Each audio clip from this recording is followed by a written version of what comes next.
And of course, we were saying the worst defeat for the Conservative Party in its history. You were a victim of that. 10 days on, how does it feel? Well, I've said very little. Nobody, I imagine, is terribly interested in what I say. Well, we are. Well, I know you are, bless you, and you always have been incredibly fair, Lewis, in my dealings with you. Um, you can probably tell from the background that I have fled the country. I'm visiting my dad in Spain. I'm taking a few days just to rest a little bit and think. Look, this has been the worst defeat I think the Conservative Party has ever had. And those who are leaping in with their prescriptions and conclusions, some were doing it, even on the evening, but some were doing it even before the result, before a single vote had been cast. I think just need to take some time to reflect on what went wrong, not just in the campaign. Okay, that's a technical thing. Campaigning methods, digital, election addresses, preparedness. Those are all technical matters. Those are all eminently resolvable. But what was it about the 14 years that we were in government that led to this enormous repudiation of the Conservative Party? And I don't say of conservatism, because in a very real sense, I don't think conservatism has been on offer from the Conservative Party for quite some time. And I want those who aspire to lead the party just to hold back, to give the party time to firstly absorb what happened, and to think about what we would need to do differently. So often in these circumstances, all parties, rush to the question of who is going to lead us. And rather than ask the who, I think we should be asking the why and the how. Why did it go wrong? And how do we go about coming back with a credible prescription that will challenge in due course our party to be in contention for government again? And why did you think it did go wrong? I think we became extremely ill-disciplined, extremely personality-driven. And I'm afraid that I think it goes right the way back to 2010.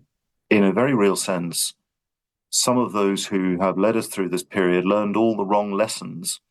They sought to emulate Tony Blair, and it's worth remembering, in the historic context of this, Tony Blair got 5 million fewer votes at his third election than at his first. Mrs Thatcher, for example, got more votes at her third election than at her first. The Conservative Party starts rightly with the individual, that innate desire in all of us to look after ourselves, family, to pass on, and through that to create the wealth, to look after those who can't look after themselves, to build a bigger community, a bigger society, if you like. And I look over the recent years, almost every infographic the Conservative Party produced was about the government giving some of the people their own money back in some form of packaged up, and this word was colonialized by all politicians, investment in, when actually they meant spending. We had record levels of taxation. We had mediocre delivery on the core things. People historically don't feel they necessarily like the Conservative Party, but they trust the Conservative Party to run the economy well, to create the wealth, and to deliver efficient, decent frontline services. And on those things, too often we failed. And the last thing I would say, and this is important, I don't think we ever recovered from the Truss debacle. The Prime Minister rang me, as I think he rang most former MPs the other day, to apologise. I said to him, It's in a Rishi, very real Rishi sense, Sunak, me. Rishi, sorry, Yeah. yes, old habits die hard. The It's a former bit Prime clear. Minister, Rather than Keir Starmer. rang me to apologise, and I said, look, what are you apologising for? Yeah, we talk about the campaign and all of that, but you were dealt a hospital pass here, and Truss's inability to shut up was dogged us. I mean, I did something like 35 House meetings during the campaign. Former constituents who very generously opened their home, invited their neighbours in. In every single one of those, she came up. The body blow to economic credibility, to our perception, the perception of us being competent, was dealt a body blow by Liz Truss.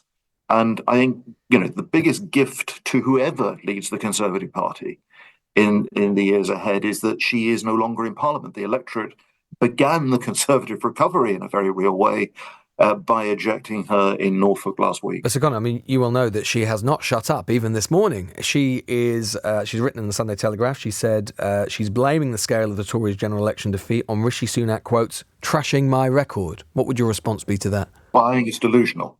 And I think it's time to call it out for what it is. I don't think she's actually well. And I think those who are close to her are letting her down by not telling her the truth. She is preposterous. She is toxic. She needs to be quiet. And, to this sort of this lunatic lie that, it was the conspiracies, it was the deep state, it was the Treasury, it was the Office for Budget Responsibility, it was, gnomes at the bottom of the garden. It was incompetence. And Liz Truss was the longest continuous serving minister since 2010. And her record across a whole range of things was pretty mediocre. She made a lot of fuss recently about the gender debate and conversion therapy and so on. She did bugger all on that when she was Equalities Minister. Kemi Badenoch did a huge amount on that subject.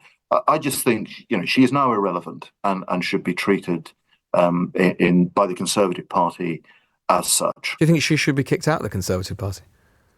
I think she's out of the Conservative Party. Look, what was the majority she was defending last week? 26, 25,000, and she lost.